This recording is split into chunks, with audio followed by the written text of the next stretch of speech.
अमेरिकी नेवी के ब्लॉकेड अब भी हॉर्मुज में जारी है। स्थिति यह है कि अमेरिका ने ईरान के एक जहाज को रोकने के लिए मिसाइल तक चला दी। अमेरिका का यह कहना है कि जहाज ईरान की ओर जा रहा था। पहले इस जहाज को चेतावनी दी गई कि वो ईरान की ओर ना जाए। लगभग 20 बार चेतावनी दी गई और जब जहाज नहीं रुका तो हेलफायर मिसाइल से हमला कर दिया गया। नमस्कार, मैं हूं आकांक्षा और आप देख रहे हैं न्यूज़ 18 का डिजिटल प्लेटफॉर्म। अमेरिकी राष्ट्रपति डोनाल्ड ट्रंप भले ही दावा कर रहे हैं कि हॉर्मुज से उनकी सेना जल्द ही निकल जाएगी, लेकिन जमीन और समुद्र पर हालात कुछ और ही कहानी बयां कर रहे हैं। ताज़ा घटनाक्रम में अमेरिकी सेना ने ईरान की ओर बढ़ रहे एक व्यापारी जहाज को हेलफायर मिसाइल से निशाना बनाकर रोक दिया। इससे साफ संकेत मिला है कि हॉर्मुज में तनाव अभी भी खत्म नहीं हुआ है। सेंटकॉम के मुताबिक गाम्बिया के झंडे वाला MV लायन स्टार नाम का जहाज ओमान की खाड़ी से ईरानी पोर्ट की ओर बढ़ रहा था। अमेरिकी सेना ने दावा किया है कि जहाज को 20 से ज्यादा बार चेतावनी दी गई कि वो अमेरिकी नौसैनिक नाकेबंदी का उल्लंघन कर रहा है। जब जहाज नहीं रुका तो अमेरिकी विमान ने उसके इंजन रूम पर AGM-114 हेलफायर मिसाइल दाग दी, जिससे जहाज आगे बढ़ने में असमर्थ हो गया। सेंटकॉम की कार्रवाई बता रही है कि समुद्र में अमेरिकी सैन्य नीति अभी भी बेहद आक्रामक बनी हुई है। यानी व्हाइट हाउस में डील पर चर्चा चल रही है, लेकिन मैदान में अमेरिकी सेना अब भी उसी सख्ती से नाकेबंदी लागू कर रही है। अब आपको ये बताते हैं कि आखिर हेलफायर मिसाइल इतनी खास है क्यों। जिस हथियार से जहाज को रोका गया वो साधारण मिसाइल नहीं है। AGM-114 हेलफायर अमेरिकी सेना की सबसे सटीक मिसाइल्स में गिनी जाती है। इसे आमतौर पर MQ-9 reaper drone, Apache helicopter और अन्य विमानों से दागा जाता है। इस मिसाइल का वजन लगभग 50 किलोग्राम होता है। ये 7 से 11 किलोमीटर की रेंज तक बेहद सटीक निशाना लगाती है। टैंक, बख्तरबंद वाहन और हाई वैल्यू टारगेट को नष्ट करने में इसका इस्तेमाल किया जाता है। यही मिसाइल साल 2022 में काबुल में अलकायदा प्रमुख अयमान अल जवाहिरी को मारने के लिए भी इस्तेमाल की गई थी। इस मिसाइल के वॉरहेड कई तरह के होते हैं। हाई एक्सप्लोसिव एंटी टैंक, जिसे हीट कहा जाता है, जो बख्तरबंद टारगेट्स के लिए अच्छा रहता है। ब्लास्ट फ्रेगमेंटेशन, जो सॉफ्ट टारगेट्स को खत्म करता है। खास RNX, जिसे निंजा मिसाइल या फिर फ्लाइंग जिंसू वेरिएंट कहा जाता है। इसमें विस्फोटक नहीं होता, बल्कि इंपैक्ट से पहले 6 तेज ब्लेड्स निकलते हैं जो टारगेट को काट कर मारते हैं। यह आसपास के लोगों को नुकसान बहुत कम करता है। हॉर्मुज में अभी भी संकट क्यों बना हुआ है, अब आपको ये समझाते हैं। देखिए, हॉर्मुज दुनिया का सबसे अहम ऊर्जा मार्गों में से एक है। वैश्विक तेल और LNG सप्लाई का बड़ा हिस्सा इसी रास्ते से गुजरता है।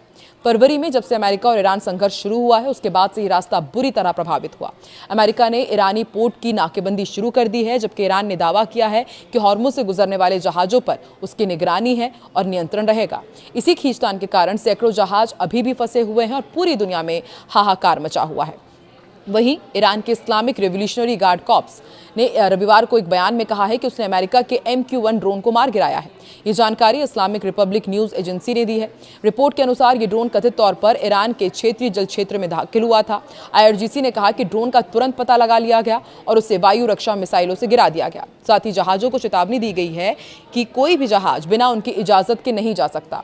इससे पहले मंगलवार को IRGC ने कहा था कि अगर अमेरिका सीज फायर का उल्लंघन करता है तो उसके पास जवाबी कार्रवाई करने का वैध और सुनिश्चित अधिकार सुरक्षित है। ये ड्रोन गिरने की खबर ऐसे समय में आई है जब अमेरिका ने कहा है कि उसने ईरान की तरफ जा रहे एक जहाज पर हेलफायर मिसाइल से अटैक किया।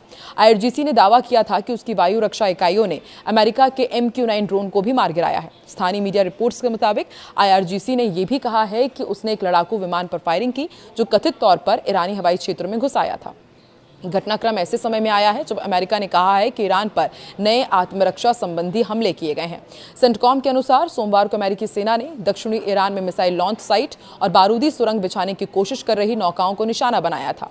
सेंटकॉम के प्रवक्ता टिम हॉकिंस ने एक बयान में कहा कि अमेरिकी बलों ने दक्षिणी ईरान में आत्मरक्षा के तहत कार्रवाई की है ताकि ईरानी बलों से पैदा होने वाले खतरों से अपने सैनिकों की रक्षा की जा सके। निशानों में मिसाइल लॉन्च साइट और वो ईरानी नौकाएं शामिल थी जो समुद्र में बारूदी सुरंगें बिछाने की कोशिश कर रही थी। अमेरिकी सेंट्रल कमांड युद्ध विराम के दौरान संयम बरतते हुए अपने सैनिकों की सुरक्षा जारी रखे हुए है। IRGC नेवी ने चेतावनी दी है आगे कि अगर अमेरिका हॉर्मुज के प्रबंधन में किसी भी तरह का दखल देता है तो उसे कड़ी सैन्य कार्रवाई का सामना करना पड़ेगा। एक न्यूज एजेंसी के मुताबिक रणनीतिक रूप से बेहद महत्वपूर्ण इस जलमार्ग के पास फंसे कुछ जहाजों के चालक दल की ओर से उपलब्ध कराई गई सार्वजनिक समुद्री रेडियो चैनल की रिकॉर्डिंग में IRGC नेवी ने फारस की खाड़ी और ओमान की खाड़ी में चल रहे जहाजों को चेतावनी जारी की है, जिसमें कहा गया है कि हॉर्मुज स्ट्रेट अभी भी बंद है और वहां से गुजरने की अनुमति केवल IRGC नेवी की मंजूरी और ईरान की ओर से तय किए गए मार्गों के जरिए ही दी जाएगी। इसमें यह भी कहा गया कि नियमों का उल्लंघन करने से समुद्री सुरक्षा को गंभीर खतरा हो सकता है। तो देखिए, एक तरफ लगातार ये कहा जा रहा है कि अमेरिका और ईरान के बीच बहुत ही जल्द अब आगे की डील फाइनल हो सकती है, लेकिन दूसरी तरफ अब भी जमीनी स्तर पर हवाई हमले किए जा रहे हैं, मिसाइल अटैक किए जा रहे हैं और हॉर्मुज स्ट्रेट पर तनाव लगातार बरकरार है। आपको क्या लगता है कि अमेरिका ईरान के बीच बहुत ही जल्द ऑल इज वेल होगा या फिर इसी तरह से जो खतरा है वो और भी गंभीर होता जाएगा और इसका खामियाजा पूरी दुनिया की अर्थव्यवस्था पर पड़ेगा? कमेंट सेक्शन पर अपनी प्रतिक्रिया जरूर दें।